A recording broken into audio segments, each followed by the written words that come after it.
Salam jumpa para mahasiswa Universitas Terbuka, khususnya mahasiswa program studi S1 PGSD.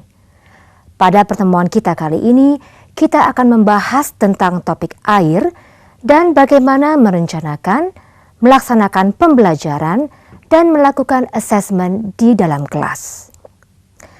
Ada beberapa topik yang berkenaan dengan air, yaitu A. Tenggelam, melayang, dan terapung.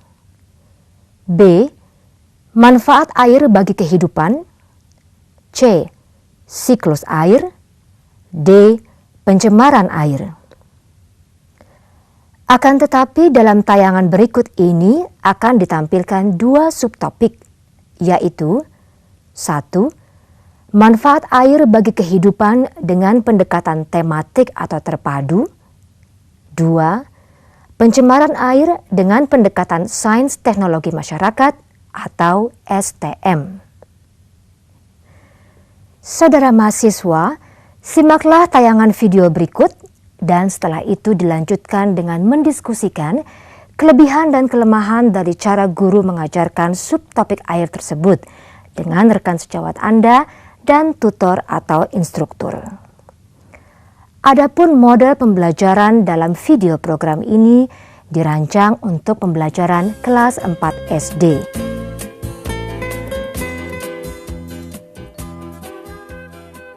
Sebelum mengajar, persiapan yang harus Anda lakukan adalah menyiapkan materi pelajaran, membuat handout atau LKS, merancang pertanyaan yang akan diajukan, dan melakukan uji coba alat dan bahan atau alat peraga.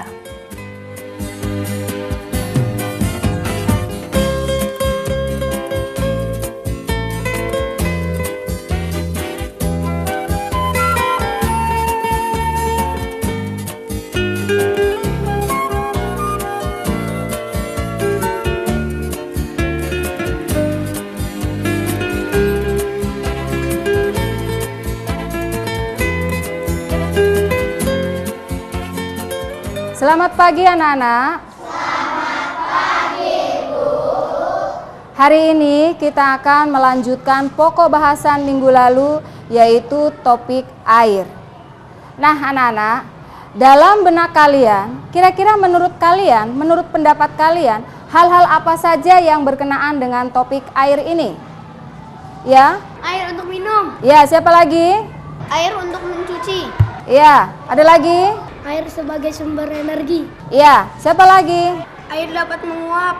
Bagus. Uap air menjadi hujan. Iya, ada lagi? Pencemaran air. Bagus semua pendapat kalian. Nah, dari beberapa pendapat kalian, kita akan mencoba untuk mengelompokkan menjadi beberapa kelompok. Yang pertama adalah sifat benda dalam air.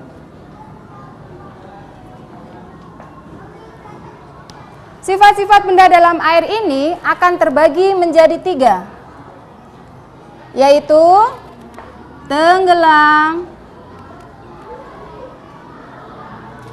melayang, dan terapung. Kemudian yang kedua adalah manfaat air bagi kehidupan.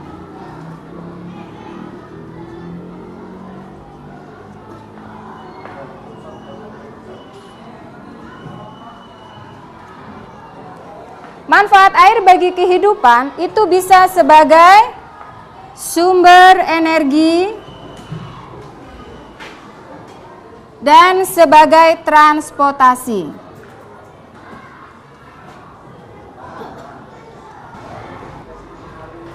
Di samping air bermanfaat bagi kehidupan manusia, air juga bisa merugikan bagi manusia. Air apa saja yang merugikan bagi manusia? Yaitu gelombang tsunami,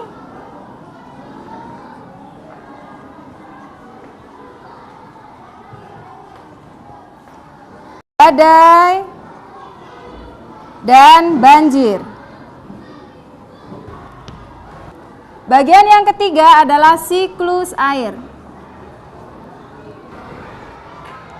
penguapan,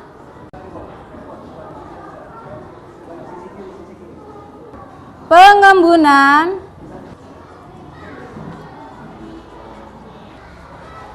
yang ketiga adalah hujan. Kemudian bagian yang keempat adalah pencemaran air. Bagian yang keempat pencemaran air ini meliputi penjernihan air dan penyaringan air.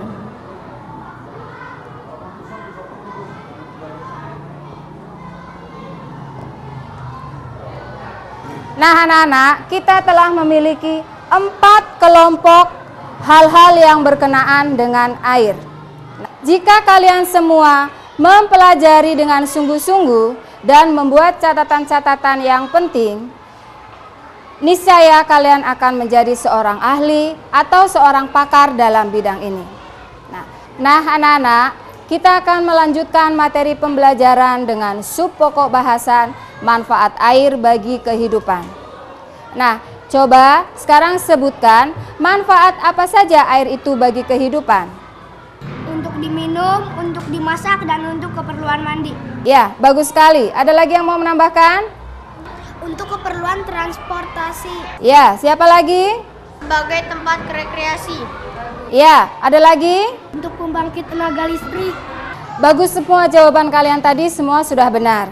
Sekarang kita membentuk kelompok menjadi 4-4. Nah, nanti Ibu bagikan LKS, kalian bekerja dalam kelompok, jawablah pertanyaan-pertanyaan yang ada di dalam LKS yang tadi Ibu bagikan. Sekarang bekerja dalam kelompok.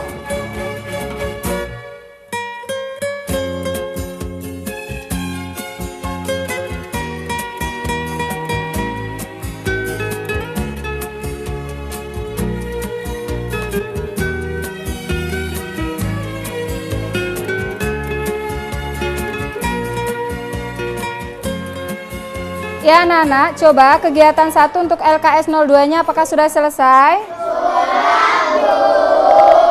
Ya, bagus.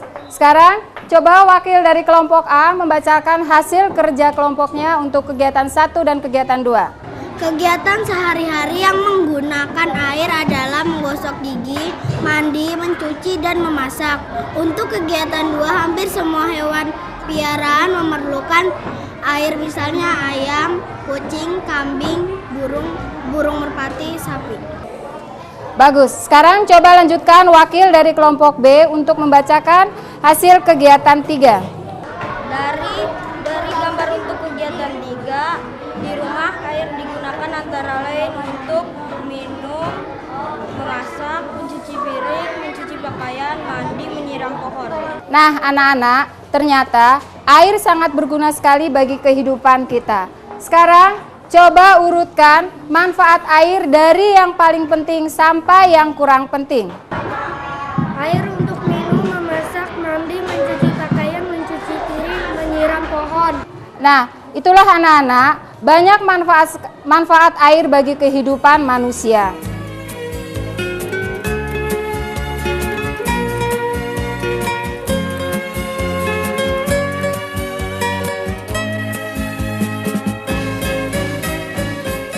Nah, sekarang lanjutkan untuk kegiatan 4. Coba wakil dari kelompok C untuk membacakan hasil kerja kelompoknya. Ketika garam dapur dimasukkan dalam air lalu diaduk, garamnya jadi menghilang.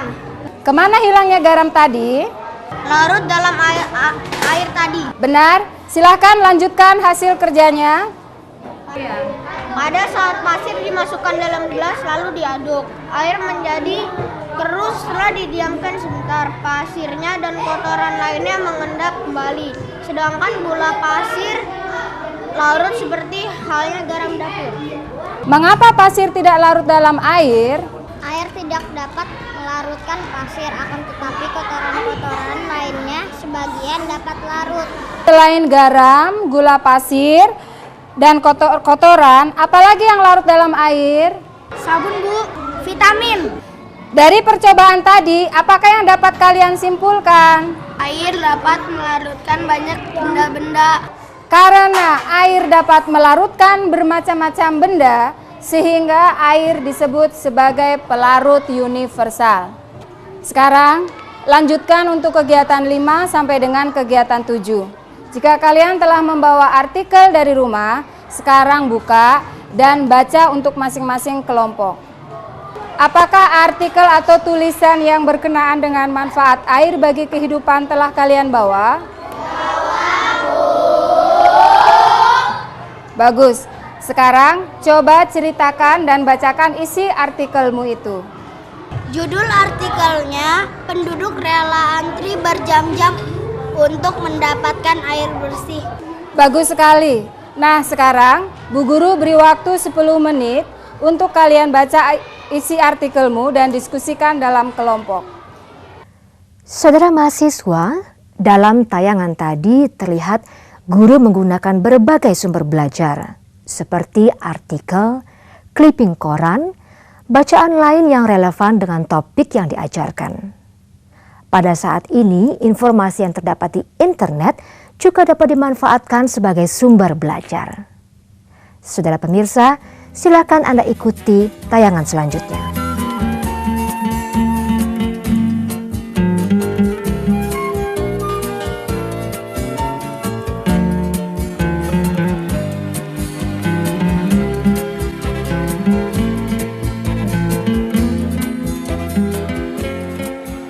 Apakah ada hal-hal yang tidak kamu mengerti dari artikelmu tadi? Tidak, Bu. Sekarang, coba giliran kelompok D untuk membacakan hasil kerja kelompoknya. Selain untuk minum, memasak, mandi, air juga digunakan sebagai sarana transportasi. Di beberapa daerah Indonesia memiliki sungai-sungai yang lebar dan dalam. Di samping itu, sungai itu juga dapat dilewati perahu atau kapal sampai jauh di pedalaman, sehingga air juga dapat dijadikan sebagai sarana transportasi. Bagaimana dengan air sebagai pusat pembangkit tenaga listrik? Tenaga air juga dapat digunakan untuk membangkitkan tenaga listrik. Misalnya di Waduk Jatiluhur, air dialirkan untuk menggerakkan turbin sehingga menghasilkan energi listrik. Untuk selanjutnya, energi listrik tadi dimanfaatkan untuk penerangan di rumah, penerangan di jalan, untuk nonton TV dan sebagainya. Ya, bagus. Bagaimana dengan air untuk rekreasi dan olahraga? Di beberapa tempat air dijadikan sebagai sarana rekreasi. Misalnya air laut di Ancol Jakarta, di pantai Cerita Selang, dan sebagainya. Sedangkan air untuk sarana olahraga, misalnya kolam renang yang dirancang khusus untuk kejuaraan seperti di Senayan Jakarta, atau untuk selancar air di danau atau di pinggir pantai. Bagus sekali. Apakah ada yang mau menambahkan? Di daerah saya ada juga tempat yang biasa digunakan untuk lomba dayung. Bagus sekali, jawaban kalian semua benar. Menarik sekali bukan pelajaran kita sekarang? Nah, anak-anak, sekian dulu pelajaran kita hari ini. Sampai ketemu minggu yang akan datang dengan materi yang baru. Saudara pemirsa, itulah tadi rangkaian kegiatan yang dilakukan oleh seorang guru. Untuk selanjutnya, silakan simak tayangan berikut tentang subtopik pencemaran air. Selamat pagi anak-anak. Selamat pagi, Bu. Ya, hari ini kita akan melanjutkan pokok bahasan minggu lalu, yaitu pencemaran air.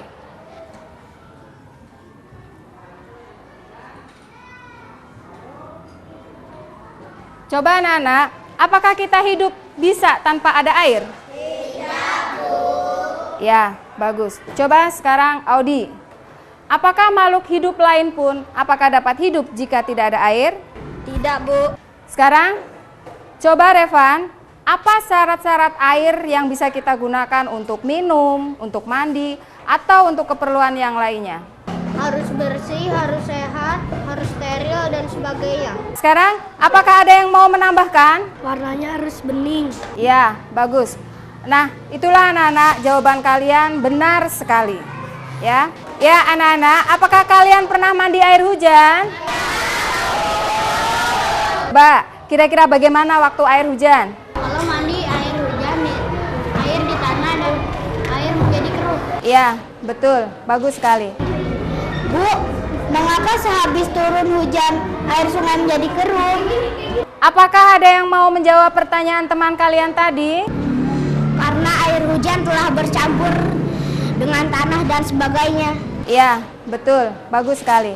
Sekarang, coba apakah ada yang tahu bagaimana caranya menjernihkan air? Belum, Bu. Ya, sekarang anak-anak coba perhatikan. Di sini Ibu telah menyediakan 3 buah gelas. Ya, gelas A, B, C. Kira-kira di antara ketiga gelas ini, manakah yang layak untuk kita minum? Gelas yang A. Mengapa? Karena airnya jernih. Kalau airnya jernih, apakah sudah layak kita minum? Belum tentu. Ya, airnya jernih. Kira-kira syarat apa saja yang diperlukan agar air itu bisa kita minum atau kita gunakan? Tentang, Bu. Untuk menjawab pertanyaan itu, sekarang kalian berkelompok 4 orang untuk menjawab pertanyaan-pertanyaan tadi dan kerjakan LKS 04.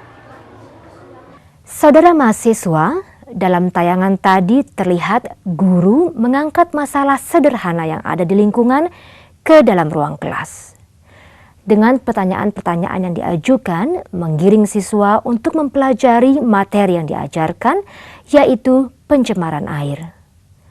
Silakan Anda ikuti tayangan selanjutnya.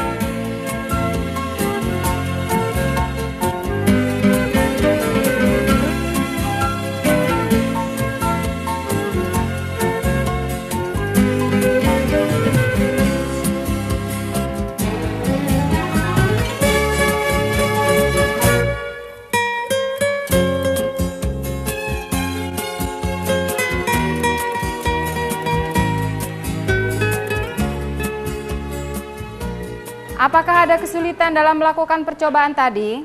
Tidak, Bu. Coba sekarang wakil dari kelompok A untuk membacakan hasil kerja kelompoknya.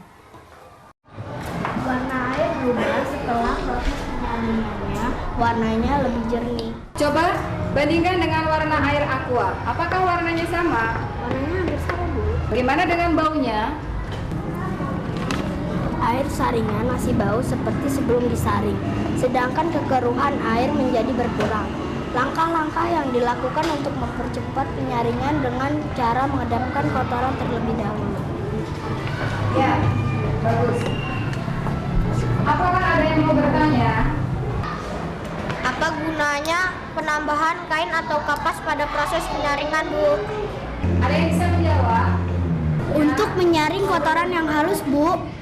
Ya, betul. Memang kapas gunanya adalah untuk menyaring kotoran-kotoran yang halus. Nah, sekarang kita lanjutkan kegiatan 2 dan coba kelompok B untuk membacakan hasil kerja kelompoknya.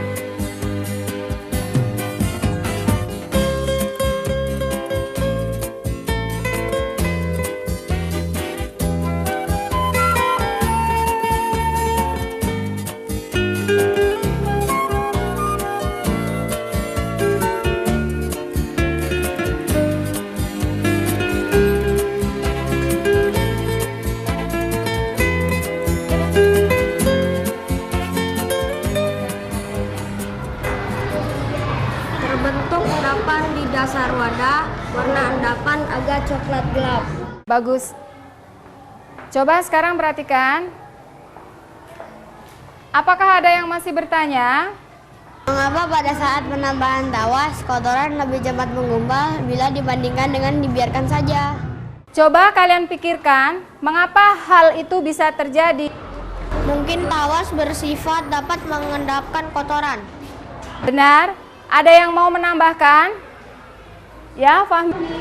Dengan penambahan tawas, maka proses penyaringan menjadi lebih cepat. Ya, jawaban kalian tadi Benar semua. Nah anak-anak, bagaimana dengan percobaan tadi? Menarik sekali bukan? Iya, Bu. Nah, sekarang air yang bagaimana yang bisa kita gunakan untuk memasak dan kita gunakan untuk minum? Warna air bening. Terus, apalagi bagaimana dengan baunya? Ya. Air tidak berbau. Apakah ada yang mau menambahkan lagi? Air harus bersih dan sehat. Apa yang dapat kalian simpulkan dari percobaan kita tadi? Agar air dapat dijadikan air minum atau keperluan memasak, maka air harus tidak berwarna, tidak berbau, dan samping itu air juga harus bersih dan sehat. Saudara mahasiswa, untuk dapat mengaktifkan siswa dalam mempelajari IPA, kita dapat menggunakan berbagai sumber, termasuk artikel yang mengangkat permasalahan aktual yang terjadi di lingkungan siswa, atau menggunakan berbagai sumber lain yang ada di lingkungan sekitar kita. Berbagai informasi juga dapat diakses di internet dengan sangat mudah dengan biaya yang relatif murah. Kami berharap tayangan video BMP ini memberi manfaat bagi Anda untuk mengajarkan IPA di SD. Terima kasih dan sampai jumpa dalam tayangan program video lainnya.